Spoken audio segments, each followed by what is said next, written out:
Bonsoir madame, monsieur, bonsoir. Dimanche 10 décembre 2017, les titres de l'actualité. Dame Coupe choisit New Star, le club de Douala a remporté la 58e édition de la Coupe du Cameroun de football face à UMS de Loum, 1-0. C'était devant le chef de l'État en clôture de la saison sportive 2017 à Yaoundé cet après-midi. Paul Biya en phase avec le mouvement sportif, le chef de l'État honoré de sa présence ce dimanche, ce qui porte haut les couleurs du Cameroun à travers les arènes sportives, une tradition désormais bien acquise. Loi de finances de l'État 2018, le Sénat après l'Assemblée nationale, les membres du gouvernement passent le grand oral au Parlement, voilà pour les titres. Bienvenue au 20h30. New Star de Douala est le nouveau vainqueur de la Coupe du Cameroun de football. 1-0, c'est le score du match qui l'opposait à l'Union des mouvements sportifs de Loum. Une finale qui s'est disputée en présence du chef de l'État. Les temps forts du match, Georges Marcel Messila. C'est terminé au stade Amadou Ahidjo. New Star de Douala. 23e. Après la finale perdue il y a 5 ans face à Coton Sport de Garoua, New Star de Douala tient enfin sa revanche dans un stade Amadou Ahidjo plein à craquer. L'équipe de l'entraîneur Laurent Diam a maîtrisé son sujet.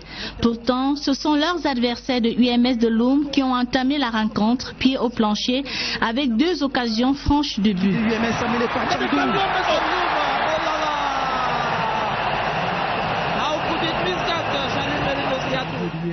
La défense, commandée par le capitaine Henri Nukuminka, permettra au club de Douala de résister grâce à sa sérénité. New Star attendra la toute fin de première période pour inverser la tendance grâce à la maîtrise du jeu au milieu de terrain. Et cette bonne période sera récompensée par l'ouverture du score à la 43e minute par Nandjo. C'est pour New Star et c'est le but. Ouverture du score ici au stade Amadou Ahidjo. Un ballon signé.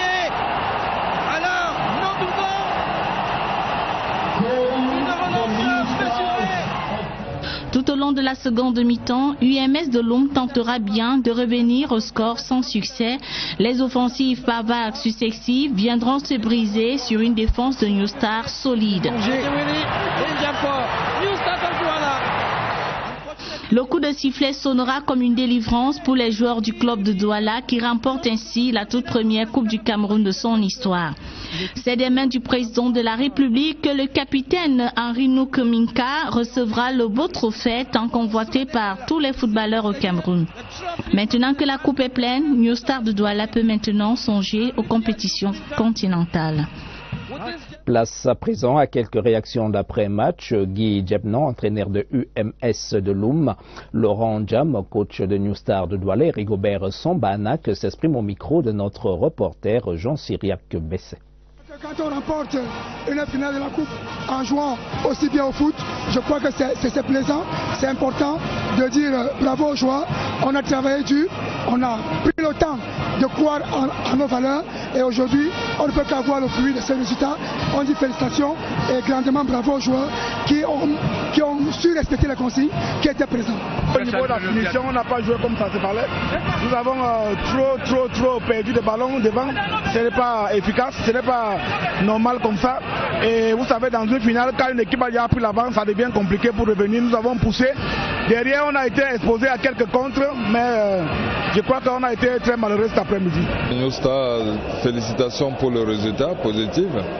Et surtout, j'ai 2 des joueurs là-bas à qui je tiens à féliciter. Et surtout, je souhaite que là, ils vont revenir avec un nouvel état d'esprit.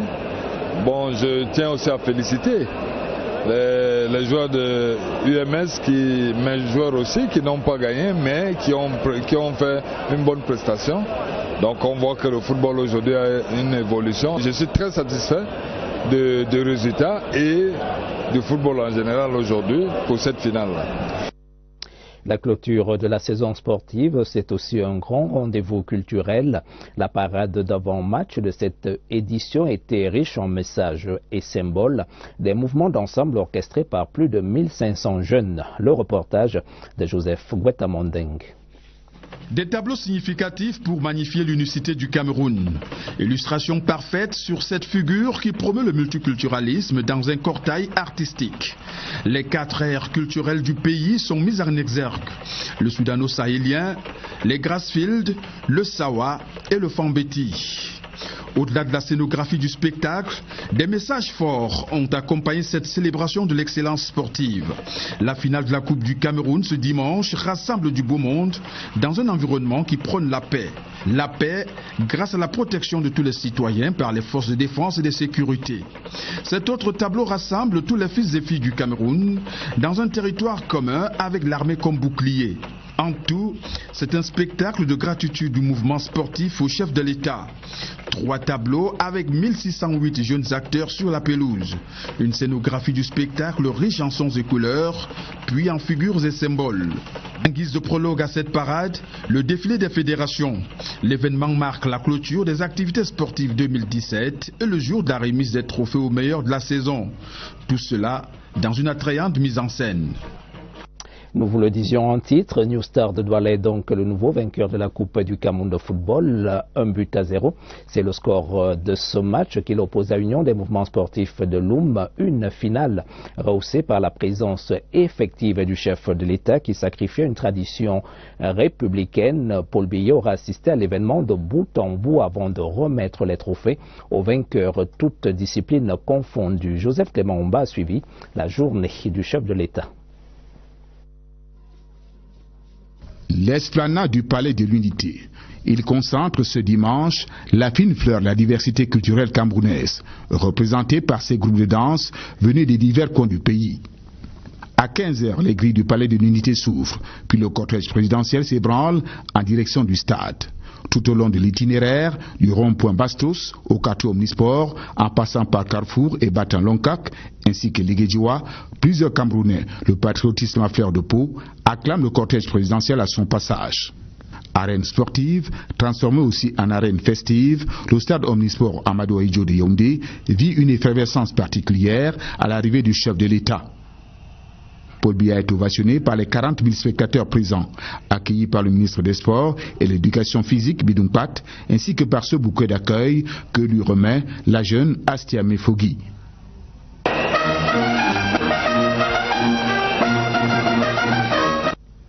S'ensuivent les honneurs militaires, clôturés par la revue des troupes, placée sous la direction du colonel Oscar Onanambarga de l'école militaire interarmée de Yaoundé. Le président Biya se fait ensuite présenter les 2 équipes finalistes, New Star de Douala et UMS de Loum, puis les officiels et les responsables des fédérations sportives. Incontestablement, la présence du président Biya rehausse l'image et le prestige de la Coupe du Cameroun. C'est aussi un indicateur éloquent de son attachement au développement du mouvement sportif national. Le défilé des fédérations sportives permet de planter le décor de la parade artistique et culturelle. En 3 tableaux, présentés par 1608 acteurs, la parade donne à voir autour d'un thème évocateur. Gratitude du mouvement sportif au chef de l'État Paul Biya pour l'organisation des CAN 2016-2019 et la marche triomphante vers l'émergence du Cameroun à l'horizon 2035. À 16h13, le coup d'envoi de la finale est donné par le ministre des Sports, Bidung Pat, sous le regard du président Biya qui suit alors avec attention la prestation des 2 équipes finalistes. Dans les tribunes, la joie des spectateurs montre qu'au Cameroun, le sport est un vecteur de paix et de communion qui contribue à cimenter l'unité nationale. Au bout d'une rencontre âprement disputée par Union des mouvements sportifs de Loum et New Star de Douala, 2 équipes de la région du littoral, New Star de Douala sort vainqueur de la 58e finale de la Coupe du Cameroun par 1-0. Une édition que suit de bout en bout le chef d'État Paul Biya en parfaite communion avec le mouvement sportif national. À l'issue de la finale, le chef d'État, premier sportif camerounais, remet les trophées aux vainqueurs des diverses compétitions nationales. Un honneur fait à ces 43 sportifs qui ont le privilège de recevoir leurs trophées des mains du président Biya. Ayant inscrit son nom pour la première fois au palmarès des vainqueurs de la Coupe du Cameroun, New Star de Douala reçoit du président Biya le précieux sésame. C'est l'apothéose de la saison sportive nationale qui s'achève. Après environ 3 heures de communion avec les sportifs, Paul Biya prend congé de la tribune présidentielle. Il félicite chaleureusement le ministre des Sports et de l'Éducation physique Bidung Pat. La nuit tombée n'émousse pas l'enthousiasme des Camerounais avides de voir passer le cortège présidentiel. Ainsi s'achève une saison florissante à Moisson pour nos sportifs. La présence du chef d'État Paul Biya au stade Ministre Amadou Ahidjo de Yaoundé est une onction vivifiante au sport camerounais. C'est à 18h38 qu'il franchit les grilles du Palais de l'Unité. Une finale de Coupe du Cameroun de football que n'aura pas vu Benjamin Massing, l'inoubliable lion indomptable de l'épopée de la Coupe du Monde de football 1990 en Italie, s'est éteint ce jour à Edea.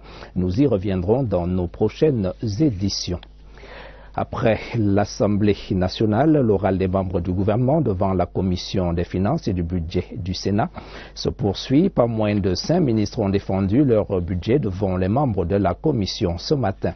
La défense, la justice, le commerce, le développement urbain et habitat, le travail et la sécurité sociale étaient au menu des échanges entre les membres du gouvernement et les sénateurs. Le compte rendu de Richard Talatodem.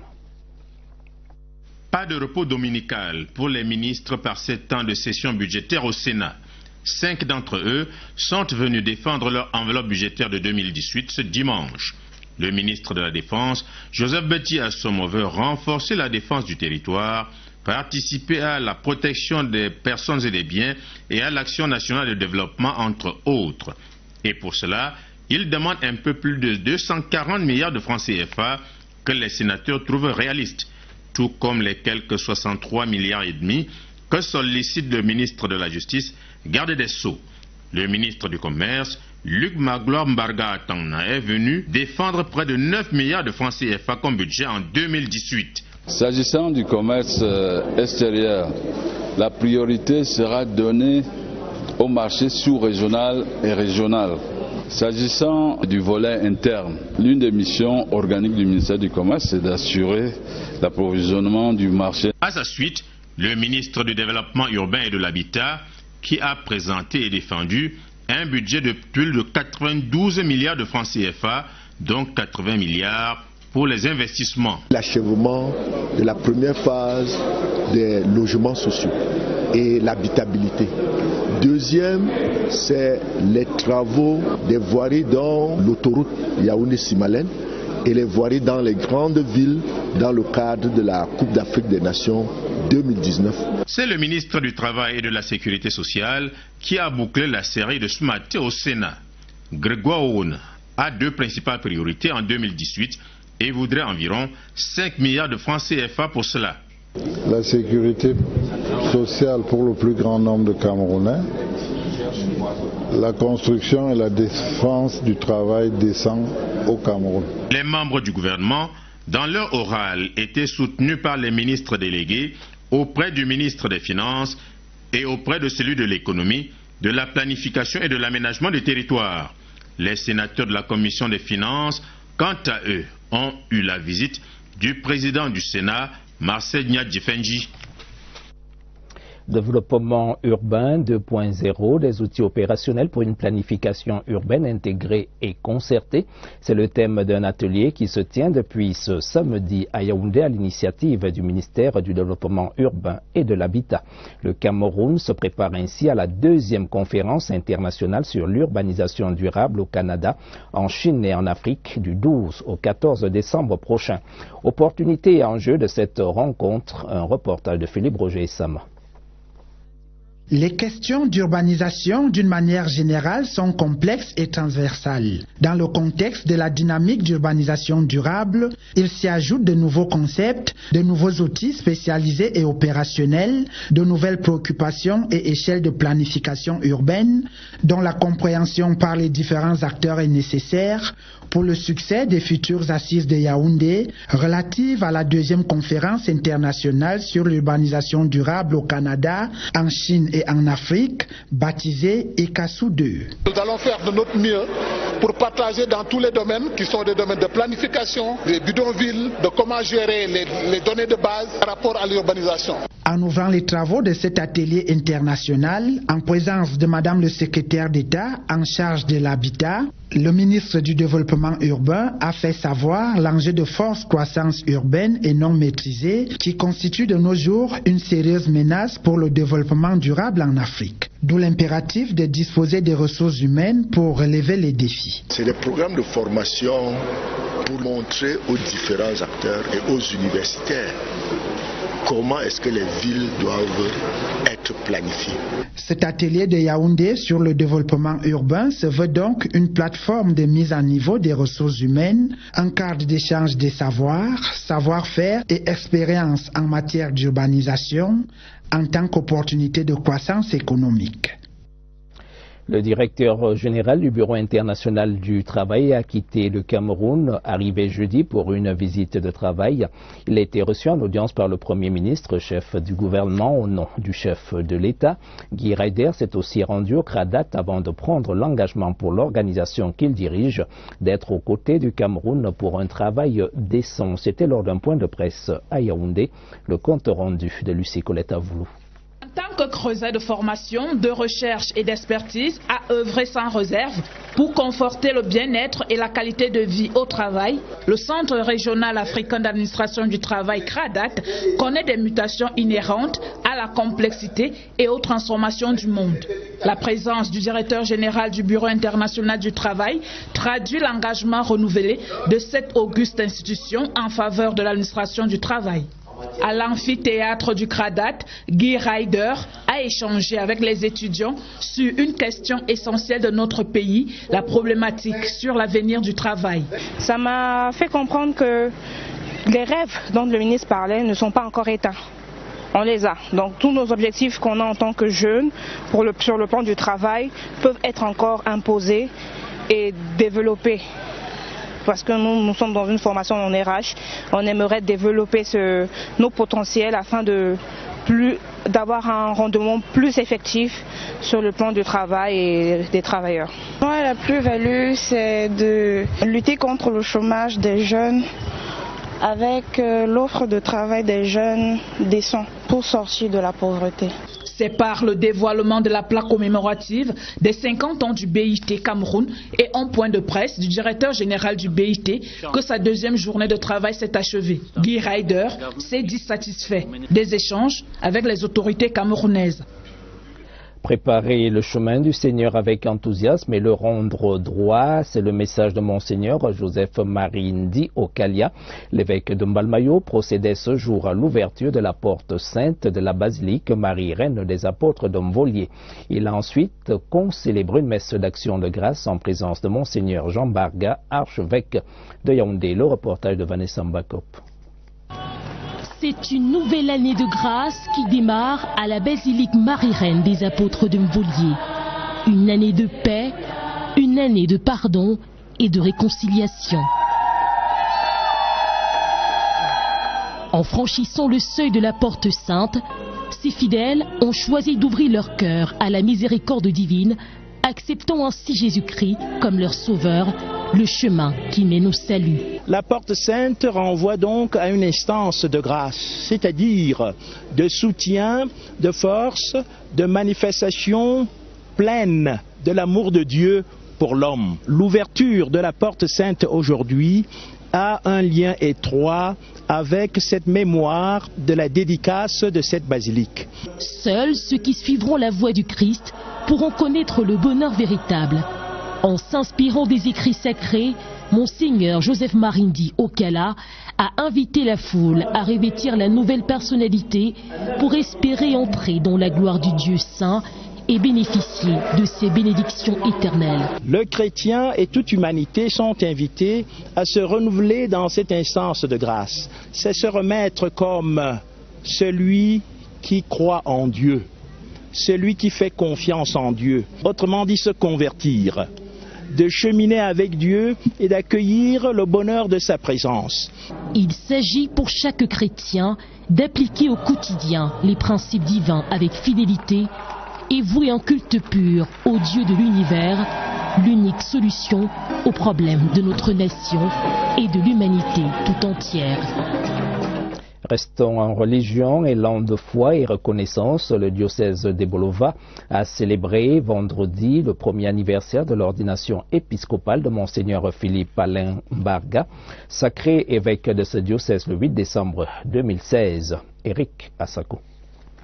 À pas de seigneur, dans ces bijoux architecturaux, dans un même élan de cœur, fidèles du diocèse de Bolova, élite administrative, politique, grande famille des forces de défense et de maintien de l'ordre, membres du gouvernement, sous la diligence du gouverneur de la région du Sud, expriment leur gratitude au Seigneur pour le premier anniversaire de l'ordination épiscopale de l'évêque du diocèse de Bolova.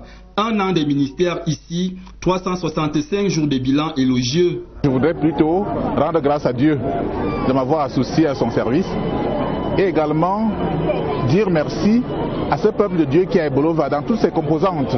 Pour les fidèles de ce diocèse, Monseigneur Philippe Alain Mbarga est un véritable don de Dieu, une grâce. À cette occasion solennelle, il adresse une intention de prière spéciale pour la paix dans l'Église, la paix et l'unité du Cameroun. Ce pasteur ne fait pas l'économie de ses ambitions. Nous voulons continuer l'œuvre d'évangélisation, à savoir mettre à la portée de tous les œuvres de salut, mettre à la portée de tous Dieu. Nous nous engageons aussi dans l'œuvre sociale à savoir l'éducation, à savoir aussi la santé. Au cours de cette messe d'action de grâce, 2 séminaristes ont été ordonnés diacres. L'évêque reçoit par ailleurs des cadeaux dont l'un des plus grands est la présence de Monseigneur Cosmos Ambrosini, représentant du Saint-Père, Monseigneur Joseph Marindi Okala, évêque du diocèse de Mbalmayo, Monseigneur Christophe Zoua, évêque du diocèse de Saint-Mélima, Monseigneur Ateba Bruno Edouard, évêque du diocèse de Marois. Communion du repas christique, autre temps fort, déchaîne ses mélodies. À la quête d'un protestantisme fort au Cameroun, c'est la note d'espoir enregistrée à la clôture des activités commémoratives des noces de diamant de l'église presbytérienne du Cameroun à la paroisse Atna du quartier Elixono.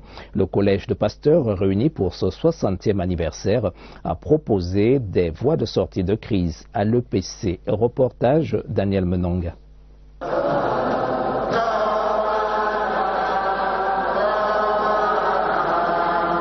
Recours à Jésus-Christ pour faire disparaître les tensions intestines à l'église presbytérienne camerounaise.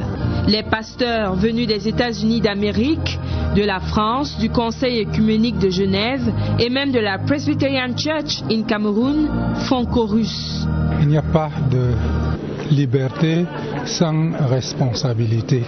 La lutte pour les libertés traverse les peuples et les églises. Or aussi se trouve qu'aujourd'hui, la liberté a des conceptions diversifiées qui font en sorte que la véritable liberté donnée par le Christ ne se vit pas. Des voix s'élèvent le temps du 60e anniversaire de l'EPC. La pose de la première pierre de l'immeuble siège. La deuxième grande innovation, c'est la rénovation du cimetière du Grand Batanga à Nassau.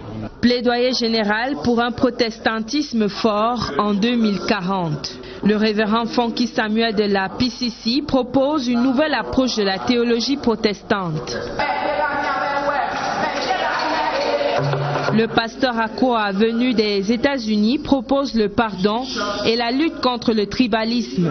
Le Conseil des églises protestantes du Cameroun prescrit une attitude positive avec l'espoir que les grandes tribulations d'aujourd'hui laissent place aux grandes bénédictions pour l'avenir de l'EPC. La journée mondiale de lutte contre la corruption s'est célébrée ce samedi dans l'Adamawa. Ngaoundéré a été l'épicentre des manifestations. Le président de la Commission nationale anticorruption et le gouverneur de la région ont appelé à une mutualisation des efforts pour éradiquer le mal. Le reportage de Salomon Kankili, CRTV Adamawa. L'Adamawa doit tenir son rang. Sur le plan national, la région est classée première en matière de lutte contre la corruption. La célébration à Ngaoundéré de la Journée internationale de lutte contre la corruption était surtout l'occasion rêvée de le dire au patron de la CONA. Nous avons réitéré encore l'engagement d'abord du chef de l'État et celui du gouvernement de la République à lutter avec détermination contre ces fléaux qui gangrènent notre société. Dans son allocution de circonstance, le président de la CONAC a salué les efforts concertés des acteurs locaux dans l'éradication de la corruption. L'Adamawa occupe certes le premier rang national, mais il n'en demeure pas moins que ce fléau gangrène encore certains pans des activités. Le message est celui que nous annonçons, qui vient de ce que le chef de l'État a dit depuis 1982, rigueur et moralisation. Que les uns et les autres ne soient pas acteurs de la corruption ou ne soient pas adeptes de cette corruption et ne se laissent pas corrompre. Des prestations culturelles diverses autour de la caravane anti-corruption dans les artères de la ville de Ngaoundéré ont constitué la boucle de la Journée internationale de lutte contre la corruption. Des bébés encore au centre hospitalier de recherche et d'application en chirurgie endoscopique et reproduction humaine. 3 nouveau-nés ont poussé leur premier cri cette semaine dans ce centre spécialisé. L'une des mamans est âgée de 57 ans. Les 2 autres présentaient des cas d'infertilité complexe qui ont pu être résorbés. Témoin des naissances, Joseph Clément Omba. En l'espace de 48 heures, le centre hospitalier de recherche et d'application en chirurgie endoscopique et reproduction humaine CRASER enregistre 3 bébés. Une maman de 57 ans qui requiert l'anonymat, mais aussi une dame de 38 ans heureuse de voir le fruit de ses entrailles. Mais avec 133 kg de poids, elle posait quelques difficultés, comme l'ont été les problèmes de stérilité auxquels elle était confrontée. Il y avait un problème tubaire. Donc au niveau des trompes qui étaient bouchées, et le mari avait un spermogramme qui n'était pas très bon. Donc la fécondation ne pouvait pas se passer normalement. La plus jeune de toutes a 27 ans, originaire du sud-ouest, alors que l'autre maman venait du nord-ouest. La jeune mère souffrait de problèmes de myome et de trompes bouchées. Celle-ci n'arrivait même pas à ovuler. Donc on a été obligé, n'est-ce pas, d'organiser l'ovulation d'une autre façon avant que de la mettre en fécondation in vitro. Parce qu'il y a des pathologies, même si vous les mettez en fécondation in vitro, s'il y a des ovaires qui sont très résistants, alors en ce moment-là, même si vous les stimulez, ça ne marche pas. Au bout de ces fécondations in vitro, preuve de la maîtrise de la procréation médicalement assistée au CRASER, un jeune garçon et 2 fillettes. Cette dernière se porte comme un charme. Le cri était normal, immédiat. Il a commencé à crier dès la salle d'intervention. Ici, il a continué à crier. Donc pour le moment, il se porte très bien. 57 ans, comme une maman de 60 ans, c'est bien. Cependant, au CRASER, le professeur Kassé et son équipe encouragent les femmes à le faire plus jeune, histoire d'éviter des complications. Mais pour l'instant, savourons la joie des bébés. Pour l'année 2017, 50 grossesses enregistrées au CRASER, dont 40 naissances déjà effectives. D'autres sont annoncées pour les jours qui suivent. De la littérature orale dans ce journal, Story of the Speaker, les 10 principes de l'art oratoire a été dédicacé à Yaoundé. Vendredi dernier, la dédicace intervient à la suite de celle de Douala, de Johannesburg, de Paris et de Bruxelles. L'auteur Jesse Carlton Apindongo s'adresse aux hommes politiques en particulier et à tous les publics. En général, il s'agit d'un livre audio destiné à aider les hommes et les femmes à éviter les conflits. Le coffret coûte 5 000 francs CFA, une dédicace pas comme les autres. Le reportage de Télésphore Mbabizo. Discours sur la parole conviviale. L'apprendre a des règles et même des sourires. Ils se nourrissent de bruit, de silence, de gestuels et de retours d'informations de ses vis-à-vis, des lieux et même des conditions météo. Comment convaincre ou construire sans blesser les uns? Comment communiquer la paix ou dire l'amour en situation d'orage sans frustrer les autres? La formule d'impact et de séduction de Jesse Carlton Apindongo est résumée dans les 10 principes de l'art oratoire. Premièrement, ça améliore la conversation avec nous-mêmes. Deuxièmement, ça améliore la conversation avec les autres parce que la plupart des problèmes viennent des incompréhensions. Incompréhension, sous-compréhension, souvent par rapport à des choses mal exprimées ou non exprimées. Ça sert l'homme, ça sert la personne en face et ça sert la société. Il s'agit d'un bouquin sous forme de coffret audio. C'est plus facile à consommer. En 2017, on n'a peut-être pas toujours le temps de s'asseoir et de baisser la tête. Ce que ça va m'apporter, je crois que nous gagnons toujours à apprendre quelque chose de nouveau. Celui qui cesse de grandir parce qu'il apprend commence à grossir parce qu'il n'apprend pas. Une dédicace singulière. Elle brise la tradition de l'auteur comme héros solitaire. Ici, chaque invité a son temps de gloire et de parole avec l'écrivain. La rotation donne à tous les participants de poser un problème dans un ton moins magistral, mais davantage conversationnel. C'est une équipe assortie de ses moyens techniques de production d'images. C'est ainsi que le producteur Easy Group voit la vie. Malheureusement, il s'agit d'un monde sans adultes ni hommes politiques. Or, l'art oratoire est déterminant dans les prestations publiques pour convaincre les électeurs, par exemple, et dans la vie en famille pour parler à cet enfant au cerceau dont le temps de jeu déborde. Ouvrons à présent le livre de la semaine, Mieux investir au Cameroun, opportunités, incitations, cadre juridique.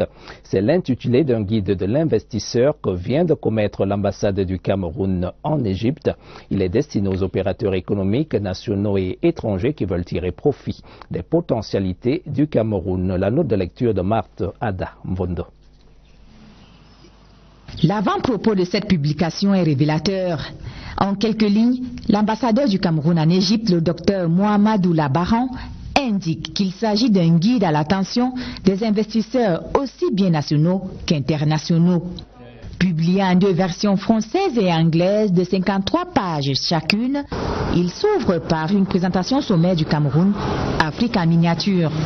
L'ouvrage, à grand renfort d'illustrations, met en exergue les investissements prioritaires par secteur. D'abord, l'énergie et les hydrocarbures. Le pays possède en effet une réserve de 160 000 millions de mètres cubes de gaz. Le secteur des mines reste à explorer et devrait retenir l'attention des investisseurs. Autre secteur vendeur, indique l'ouvrage, l'agriculture, l'élevage et la pêche qui emploient 70% de la population et représentent 19,8% du PIB et 51% des exportations. À ce secteur viennent se greffer le tourisme, les TIC et la forêt. Également consigné dans cette publication les bonnes raisons d'investir au Cameroun. Il s'agit entre autres de la stabilité politique et de l'environnement législatif et fiscal des plus attractifs. En pole position, la charte des investissements de la République du Cameroun qui date de 2002. Les investisseurs étrangers en prospection trouvent dans ce guide le répertoire des missions diplomatiques et consulaires du Cameroun à l'étranger. Il peut être considéré comme une boussole qui leur permet d'opérer des choix stratégiques. Ce 3 décembre marquait le 25e anniversaire des SMS de l'anglais Short Message Service. Cela fait en effet un quart de siècle que le premier SMS a été envoyé. C'était, nous dit-on, en 1992. Un ingénieur anglais envoyait ces 2 mots, Merry Christmas, Joyeux Noël, depuis son ordinateur à l'un de ses directeurs. Depuis, ce mode de communication est devenu extrêmement populaire et semble même résister à la concurrence des réseaux sociaux. Quelle place pour les SMS. 25 ans après, Inès Magoum a mené l'enquête dans la ville de Yaoundé. C'est plus qu'une simple habitude. Après 25 ans, le SMS est toujours un moyen de communication favori. Je continue à envoyer des SMS simples. C'est plus économique. Vous avez la possibilité d'envoyer peut-être un message à plusieurs personnes à la fois. C'est très bien. C'est très bien. Dans la rue ou entre amis, la fièvre du SMS monte jusqu'à la tête des anciennes générations. J'envoie au moins une bonne dizaine d'SMS par jour. Nous sommes dans les temps modernes, donc il faut faire avec. Je me suis adapté déjà. Le SMS, Short Message Service, explose réellement dans les années 2000. L'avènement du smartphone et des claviers tactiles donne ensuite un coup de fouet à cette pratique. Elle devient alors plus facile. Mais seulement avec les smartphones arrivent les applications comme WhatsApp, Messenger, Twitter et autres. À la différence du SMS, elles offrent un tout en un. photos, vidéos, sons et textes. Alors la concurrence s'installe. Pourtant, aujourd'hui, leur impact sur les SMS serait moins important. Ce n'est pas sur WhatsApp que je vais partager vraiment des informations utiles. Ce n'est pas sur WhatsApp. Lorsque je veux recevoir des informations, je préfère les SMS. Les SMS vont toujours rester. Avec un téléphone de 5000, je peux envoyer mon SMS avec 500 francs, je peux souscrire à un forfait de 1 mois. Alors qu'avec les applications et les réseaux sociaux, il te faut l'Internet et tu dois avoir un smartphone. Et en plus, les SMS sont plus proches de l'utilisateur. Puisque quand tu envoies un SMS, l'utilisateur va recevoir cet SMS, quelle qu'en soit sa position. En dépit de la mondialisation, le SMS reste. La différence est que le langage change, les habitudes aussi. Je vous l'annonçais au début de ce journal sur les stades de football. C'est un exemple de détermination et d'engagement au service de son pays. Pour beaucoup, il restera l'un des hommes clés du match Argentine-Cameroun en ouverture de la Coupe du monde de football Italie 1990. Benjamin Massing, l'inoubliable lion indomptable, a quitté la scène sur la pointe des pieds ce matin à Edea. Marie-Gabrielle Mfegué, CRTV Littoral. Tristesse et désolation ce dimanche après-midi au domicile de l'international footballeur camerounais Benjamin Massing. Selon des témoignages, il a passé la journée de samedi avec des amis et a déclaré au coiffeur qu'il passerait ce dimanche matin se refaire une beauté pour participer à un programme télévisé et contribuer à l'apothéose de la fête des peuples pauvres. Ce matin, on s'est réveillé, on devait avoir un petit conseil de famille. On a envoyé le chercher. Ma belle-sœur est allée dans sa chambre. Elle a appelé plusieurs fois. Il ne s'est pas réveillé. Elle est venue nous dire, mais depuis que j'appelle Benjamin, il ne se réveille pas. Et nous, on lui a dit, toi, tu es même sûr que le type là dort là-dedans. Pendant qu'on faisait ces blagues, sa première fille, princesse, arrive, enfin, une de ses filles. Elle nous dit, depuis que j'appelle papa aujourd'hui, il ne me répond pas, il ne me parle pas. Ah, c'est là où tout le monde s'est levé. On est allé dans la chambre, on a cogné, il n'a pas ouvert. On était obligé de forcer la porte et on l'a trouvé couché. Benjamin Massing a figuré dans le groupe des sélectionnés lors de la Coupe du monde de football d'Italie 1990. L'on se souvient qu'il écope d'un carton rouge lors du match décisif Cameroun-Argentine face à Diego Armando Maradona. Il laisse derrière lui sa compagne Sandrine Massing et ses enfants dans la douleur et effondrés, ainsi que ses pères du football camerounais. Que son âme repose en paix. À retenir de ce journal qui se referme, Dame Coupe choisit New Star. Le club de Douala a remporté la 58e édition de la Coupe du Cameroun de football face à UMS de Loum. 1-0, c'était devant le chef de l'État en clôture de la saison sportive 2017 cet après-midi à Yaoundé. Paul Biya, en phase avec le mouvement sportif, le chef de l'État honoré de sa présence ce dimanche, ce qui porte haut les couleurs du Cameroun à travers les arènes sportives, une tradition désormais bien assise. Loi de finances de l'État 2018, le Sénat après l'Assemblée nationale, les membres du gouvernement passent le grand oral au Parlement. Mesdames, Messieurs, de votre attention, merci pour les éditions du 20h30 en semaine. Retrouvez dès demain Adèle Mbala. Bonne soirée sur la CRTV.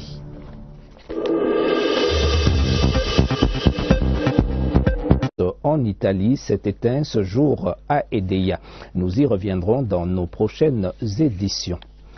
Après l'Assemblée nationale, l'oral des membres du gouvernement devant la Commission des finances et du budget du Sénat se poursuit. Pas moins de 5 ministres ont défendu leur budget devant les membres de la Commission ce matin. La défense, la justice, le commerce, le développement urbain et habitat, le travail et la sécurité sociale étaient au menu des échanges entre les membres du gouvernement et les sénateurs. Le compte rendu de Richard Talatodem. Pas de repos dominical pour les ministres par ces temps de session budgétaire au Sénat. 5 d'entre eux sont venus défendre leur enveloppe budgétaire de 2018 ce dimanche. Le ministre de la Défense, Joseph Betty Assomo, veut renforcer la défense du territoire, participer à la protection des personnes et des biens et à l'action nationale de développement, entre autres. Et pour cela, il demande un peu plus de 240 milliards de francs CFA que les sénateurs trouvent réalistes, tout comme les quelques 63 milliards et demi que sollicite le ministre de la Justice, garde des Sceaux. Le ministre du Commerce, Luc Magloire Mbarga Atangna, est venu défendre près de 9 milliards de francs CFA comme budget en 2018. S'agissant du commerce extérieur, la priorité sera donnée au marché sous-régional et régional.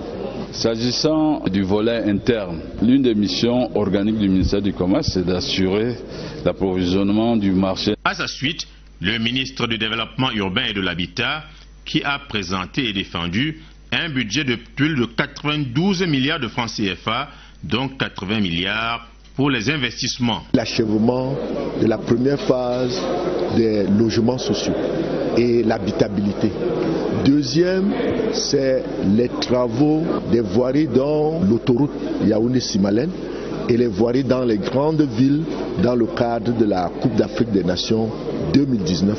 C'est le ministre du Travail et de la Sécurité sociale qui a bouclé la série de ce matin au Sénat.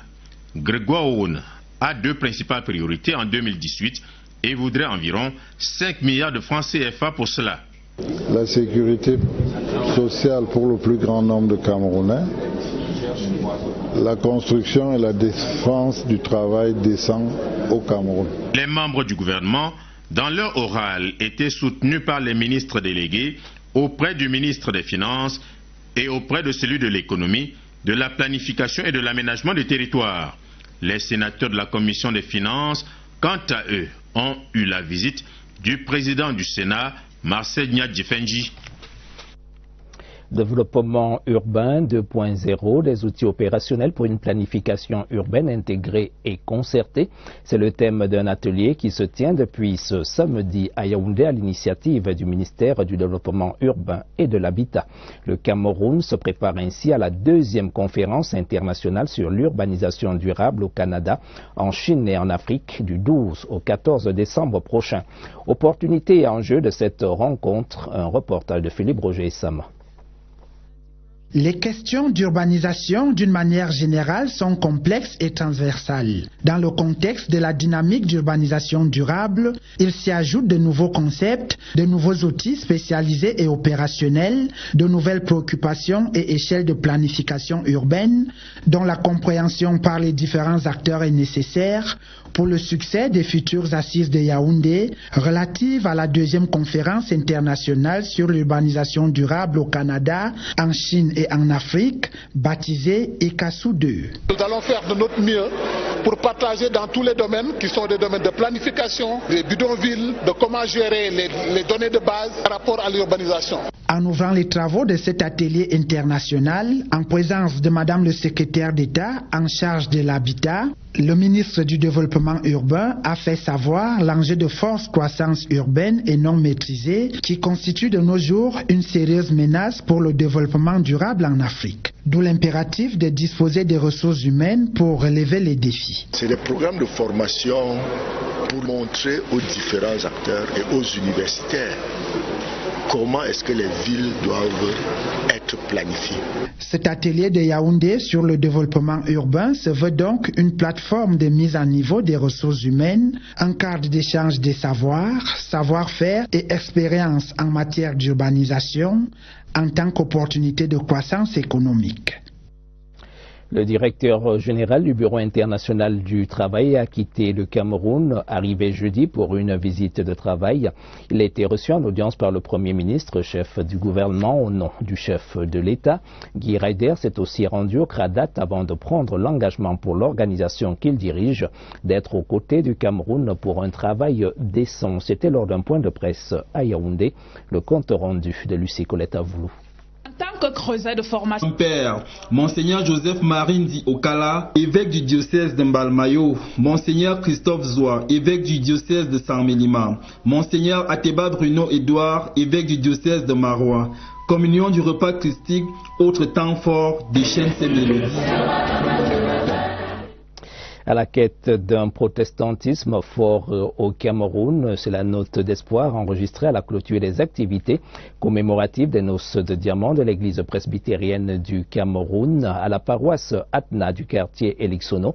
Le collège de pasteurs réuni pour ce 60e anniversaire a proposé des voies de sortie de crise à l'EPC. Reportage Daniel Menonga.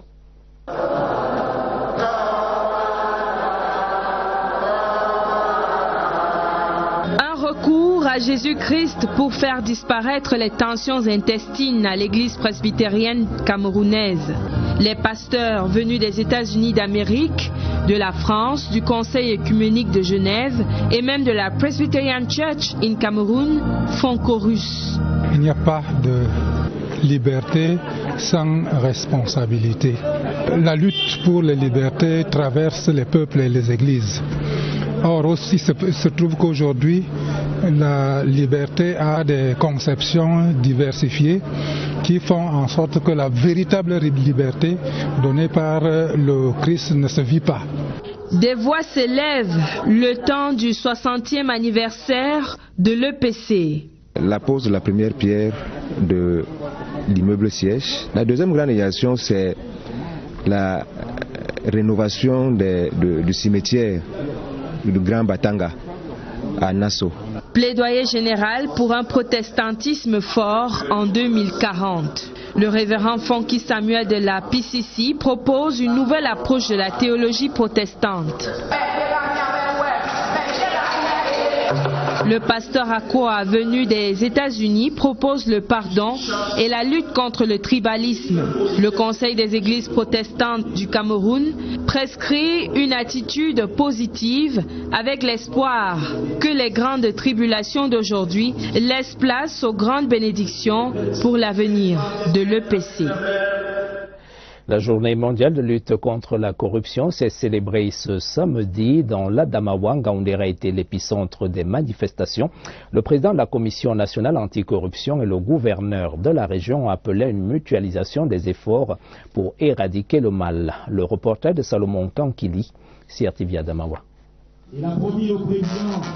L'Adamawa doit tenir son rang. Sur le plan national, la région est classée première en matière de lutte contre la corruption. La célébration à Ngaoundéré de la journée internationale de lutte contre la corruption était surtout l'occasion rêvée de le dire au patron de la CONA. Nous avons réitéré encore l'engagement d'abord du chef de l'État et celui du gouvernement de la République à lutter avec détermination contre ces fléaux qui gangrènent notre société. Dans son allocution de circonstance, le président de la CONAC a salué les efforts concertés des acteurs locaux dans l'éradication de la corruption. L'Adamawa occupe certes le premier rang national, mais il n'en demeure pas moins que ce fléau gangrène encore certains pans des activités. Le message est celui que nous annonçons, qui vient de ce que le chef de l'État a dit depuis 1982. Rigueur et moralisation. Que les uns et les autres ne soient pas acteurs de la corruption ou ne soient pas adeptes de cette corruption et ne se laissent pas corrompre. Des prestations culturelles diverses autour de la caravane anti-corruption dans les artères de la ville de Ngaoundéré ont constitué la boucle de la journée internationale de lutte contre la corruption. Des bébés encore au centre hospitalier de recherche et d'application en chirurgie endoscopique et reproduction humaine. 3 nouveau-nés ont poussé leur premier cri cette semaine dans ce centre spécialisé. L'une des mamans est âgée de 57 ans. Les 2 autres présentaient des cas d'infertilité complexe qui ont pu être résorbés. Témoin des naissances, Joseph Clément Omba. En l'espace de 48 heures, le Centre hospitalier de recherche et d'application en chirurgie endoscopique et reproduction humaine CRASER enregistre 3 bébés. Une maman de 57 ans qui requiert l'anonymat, mais aussi une dame de 38 ans heureuse de voir le fruit de ses entrailles. Mais avec 133 kg de poids, elle posait quelques difficultés, comme l'ont été les problèmes de stérilité auxquels elle était confrontée. Il y avait un problème tubaire. Donc au niveau des trompes qui étaient bouchées, et le mari avait un spermogramme qui n'était pas très bon. Donc la fécondation ne pouvait pas se passer normalement. La plus jeune de toutes a 27 ans. originaire du sud-ouest, alors que l'autre maman venait du nord-ouest. La jeune de recherche et d'expertise a œuvré sans réserve pour conforter le bien-être et la qualité de vie au travail. Le Centre régional africain d'administration du travail, CRADAT, connaît des mutations inhérentes à la complexité et aux transformations du monde. La présence du directeur général du Bureau international du travail traduit l'engagement renouvelé de cette auguste institution en faveur de l'administration du travail. À l'amphithéâtre du CRADAT, Guy Ryder a échangé avec les étudiants sur une question essentielle de notre pays, la problématique sur l'avenir du travail. Ça m'a fait comprendre que les rêves dont le ministre parlait ne sont pas encore éteints. On les a. Donc tous nos objectifs qu'on a en tant que jeunes sur le plan du travail peuvent être encore imposés et développés. Parce que nous sommes dans une formation en RH, on aimerait développer nos potentiels afin d'avoir un rendement plus effectif sur le plan du travail et des travailleurs. Moi, la plus-value, c'est de lutter contre le chômage des jeunes avec l'offre de travail des jeunes décents pour sortir de la pauvreté.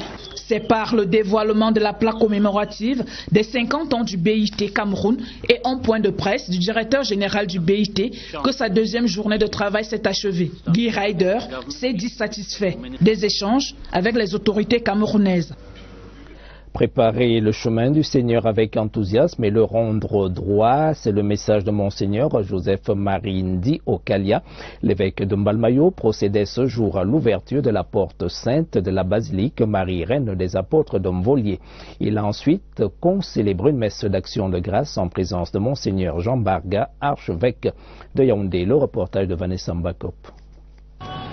C'est une nouvelle année de grâce qui démarre à la basilique Marie-Reine des Apôtres de Mvolié. Une année de paix, une année de pardon et de réconciliation. En franchissant le seuil de la porte sainte, ces fidèles ont choisi d'ouvrir leur cœur à la miséricorde divine, acceptant ainsi Jésus-Christ comme leur sauveur, le chemin qui mène au salut.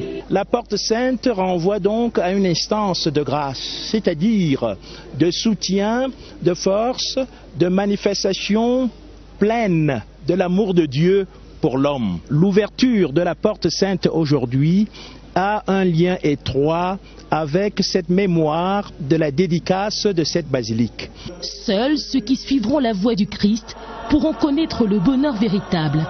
En s'inspirant des écrits sacrés, Monseigneur Joseph-Marie Ndi Okala a invité la foule à revêtir la nouvelle personnalité pour espérer entrer dans la gloire du Dieu saint et bénéficier de ses bénédictions éternelles. Le chrétien et toute humanité sont invités à se renouveler dans cette instance de grâce. C'est se remettre comme celui qui croit en Dieu, celui qui fait confiance en Dieu, autrement dit se convertir, de cheminer avec Dieu et d'accueillir le bonheur de sa présence. Il s'agit pour chaque chrétien d'appliquer au quotidien les principes divins avec fidélité et vouer un culte pur au Dieu de l'univers, l'unique solution aux problèmes de notre nation et de l'humanité tout entière. Restons en religion et l'an de foi et reconnaissance. Le diocèse de Bolova a célébré vendredi le premier anniversaire de l'ordination épiscopale de Monseigneur Philippe Alain Barga, sacré évêque de ce diocèse le 8 décembre 2016. Eric Asako. À pas de seigneur, dans ce bijou architectural, dans un même élan de cœur, fidèle du diocèse de Bolova, élite administrative, politique, grande famille des forces de défense et de maintien de l'ordre, membres du gouvernement, sous la diligence du gouverneur de la région du Sud, expriment leur gratitude au Seigneur pour le premier anniversaire de l'ordination épiscopale de l'évêque du diocèse de Bolova. Un an de ministère ici, 365 jours de bilan élogieux. Je voudrais plutôt rendre grâce à Dieu de m'avoir associé à son service et également dire merci à ce peuple de Dieu qui est à Bolova dans toutes ses composantes. Pour les fidèles de ce diocèse, Monseigneur Philippe Alain Barga est un véritable don de Dieu, une grâce. À À cette occasion solennelle, il adresse une intention de prière spéciale pour la paix dans l'Église, la paix et l'unité du Cameroun. Ce pasteur ne fait pas l'économie de ses ambitions. Nous voulons continuer l'œuvre d'évangélisation, à savoir mettre à la portée de tous les œuvres de salut, mettre à la portée de tous Dieu. Nous nous engageons aussi dans l'œuvre sociale. L'œuvre sociale, à savoir l'éducation, à savoir aussi la santé. Au cours de cette messe d'action de grâce, 2 séminaristes ont été ordonnés diacres. L'évêque reçoit par ailleurs des cadeaux dont l'un des plus grands est la présence de Monseigneur Cosmos Ambrosini, représentant du Saint. Figure qui promeut le multiculturalisme dans un cortège artistique. Les 4 aires culturelles du pays sont mises en exergue. Le soudano-sahélien, les Grassfield, le Sawa et le Fambeti. Au-delà de la scénographie du spectacle, des messages forts ont accompagné cette célébration de l'excellence sportive. La finale de la Coupe du Cameroun ce dimanche rassemble du beau monde dans un environnement qui prône la paix. La paix grâce à la protection de tous les citoyens par les forces de défense et de sécurité. Cet autre tableau rassemble tous les fils et filles du Cameroun dans un territoire commun avec l'armée comme bouclier. En tout, c'est un spectacle de gratitude du mouvement sportif au chef de l'État. 3 tableaux avec 1608 jeunes acteurs sur la pelouse. Une scénographie du spectacle riche en sons et couleurs, puis en figures et symboles. En guise de prologue à cette parade, le défilé des fédérations. L'événement marque la clôture des activités sportives 2017 et le jour de la remise des trophées aux meilleurs de la saison. Tout cela dans une attrayante mise en scène. Nous vous le disions en titre, New Star de Douala est donc le nouveau vainqueur de la Coupe du Cameroun de football, 1-0. C'est le score de ce match qui l'oppose à Union des mouvements sportifs de Loum, une finale rehaussée par la présence effective du chef de l'État qui sacrifiait une tradition républicaine. Paul Biya aura assisté à l'événement de bout en bout avant de remettre les trophées aux vainqueurs, toutes disciplines confondues. Joseph Clément Omba a suivi la journée du chef de l'État. L'esplanade du Palais de l'Unité. Il concentre ce dimanche la fine fleur de la diversité culturelle camerounaise, représentée par ces groupes de danse venus des divers coins du pays. À 15h, les grilles du Palais de l'Unité s'ouvrent, puis le cortège présidentiel s'ébranle en direction du stade. Tout au long de l'itinéraire, du rond-point Bastos au quartier Omnisport, en passant par Carrefour et Batan Lonkak, ainsi que Liguedjoua, plusieurs Camerounais, le patriotisme à fleur de peau, acclament le cortège présidentiel à son passage. Arène sportive, transformée aussi en arène festive, le stade Omnisport Amadou Ahidjo de Yaoundé vit une effervescence particulière à l'arrivée du chef de l'État. Paul Biya est ovationné par les 40 000 spectateurs présents, accueillis par le ministre des Sports et de l'Éducation physique Bidoum Pat, ainsi que par ce bouquet d'accueil que lui remet la jeune Astia Mefogui.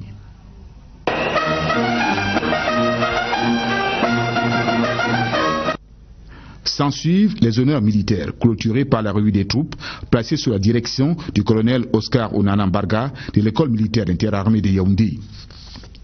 Le président Biya se fait ensuite présenter les 2 équipes finalistes, New Star de Douala et UMS de Loum, puis les officiels et les responsables des fédérations sportives. Incontestablement, la présence du président Biya rehausse l'image et le prestige de la Coupe du Cameroun. C'est aussi un indicateur éloquent de son attachement au développement du mouvement sportif national. Le défilé des fédérations sportives permet de planter le décor de la parade artistique et culturelle. En 3 tableaux, présentés par 1608 acteurs, la parade donne à voir autour d'un thème évocateur. Gratitude du mouvement sportif au chef de l'État Paul Biya pour l'organisation des CAN 2016-2019 et la marche triomphante vers l'émergence du Cameroun à l'horizon 2035.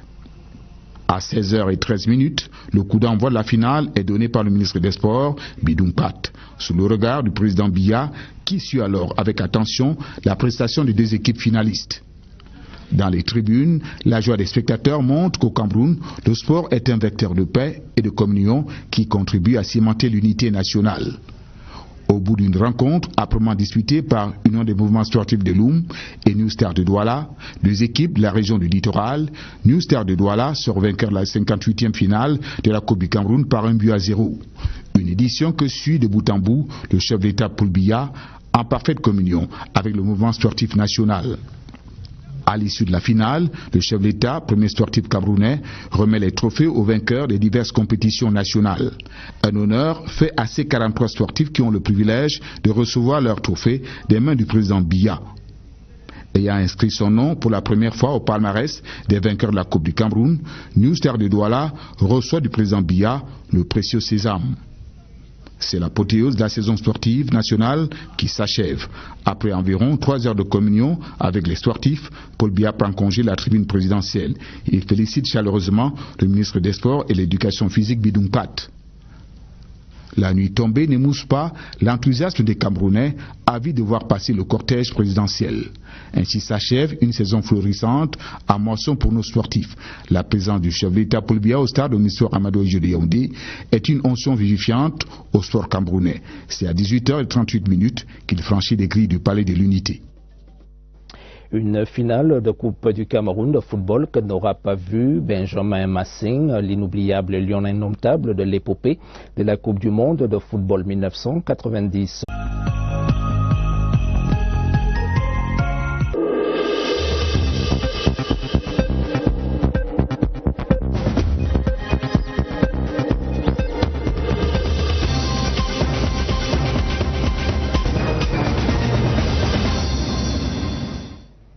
Bonsoir madame, monsieur, bonsoir. Dimanche 10 décembre 2017, les titres de l'actualité. Dame Coupe choisit New Star, le club de Douala a remporté la 58e édition de la Coupe du Cameroun de football face à UMS de Loum, 1-0. C'était devant le chef de l'État en clôture de la saison sportive 2017 à Yaoundé cet après-midi. Paul Biya en phase avec le mouvement sportif, le chef de l'État honoré de sa présence ce dimanche, ce qui porte haut les couleurs du Cameroun à travers les arènes sportives, une tradition désormais bien acquise. Loi de finances de l'État 2018, le Sénat après l'Assemblée nationale, les membres du gouvernement passent le grand oral au Parlement, voilà pour les titres. Bienvenue au 20h30. New Star de Douala est le nouveau vainqueur de la Coupe du Cameroun de football. 1-0, c'est le score du match qu'il opposait à Union des mouvements sportifs de Loum. Une finale qui s'est disputée en présence du chef de l'État. Les temps forts du match, Georges Marcel Messila. C'est terminé au stade Amadou Ahidjo. New Star de Douala. 23. Après la finale perdue il y a 5 ans face à Coton Sport de Garoua, New Star de Douala tient enfin sa revanche dans un stade Amadou Ahidjo plein à craquer. L'équipe de l'entraîneur Laurent Diam a maîtrisé son sujet. Pourtant, ce sont leurs adversaires de UMS de Loum qui ont entamé la rencontre pied au plancher avec 2 occasions franches de but.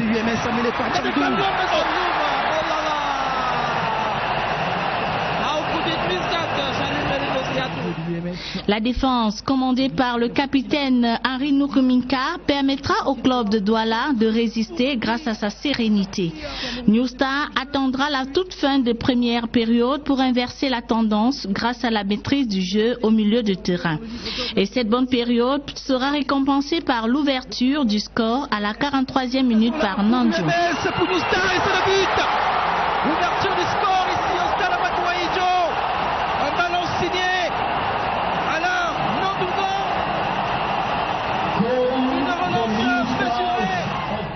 Tout au long de la seconde mi-temps, UMS de Loum tentera bien de revenir au score sans succès. Les offensives par vagues successives viendront se briser sur une défense de New Star solide. Le coup de sifflet sonnera comme une délivrance pour les joueurs du club de Douala qui remportent ainsi la toute première Coupe du Cameroun de son histoire. C'est des mains du président de la République que le capitaine Henri Nukuminka recevra le beau trophée tant convoité par tous les footballeurs au Cameroun. Maintenant que la coupe est pleine, New Star de Douala peut maintenant songer aux compétitions continentales. Place à présent à quelques réactions d'après-match. Guy Djebnan, entraîneur de UMS de Loum, Laurent Diam, coach de New Star de Douala, et Rigobert Sombanak s'exprime au micro de notre reporter Jean Cyriac Besset. Quand on remporte une finale de la Coupe en jouant aussi bien au foot, je crois que c'est plaisant, c'est important de dire bravo aux joueurs. On a travaillé dur, on a pris le temps de croire en nos valeurs et aujourd'hui, on ne peut qu'avoir le fruit de ces résultats. On dit félicitations et grandement bravo aux joueurs qui ont su respecter les consignes qui étaient présentes. Au niveau de la finition, on n'a pas joué comme ça se parlait. Nous avons trop perdu de ballons devant. Ce n'est pas efficace, ce n'est pas normal comme ça. Et vous savez, dans une finale, quand une équipe a déjà pris l'avance, ça devient compliqué pour revenir. Nous avons poussé. Derrière, on a été exposé à quelques contres, mais je crois qu'on a été très malheureux cet après-midi. Félicitations pour le résultat positif. Et surtout, j'ai des joueurs là-bas à qui je tiens à féliciter. Et surtout, je souhaite que là, ils vont revenir avec un nouvel état d'esprit. Bon, je tiens aussi à féliciter les joueurs de UMS, mes joueurs aussi, qui n'ont pas gagné, mais qui ont fait une bonne prestation. Donc on voit que le football aujourd'hui a une évolution. Je suis très satisfait du résultat et du football en général aujourd'hui pour cette finale-là. La clôture de la saison sportive, c'est aussi un grand rendez-vous culturel. La parade d'avant-match de cette édition était riche en messages et symboles, des mouvements d'ensemble orchestrés par plus de 1500 jeunes. Le reportage de Joseph Guetamondeng. Des tableaux significatifs pour magnifier l'unicité du Cameroun. Illustration parfaite sur cette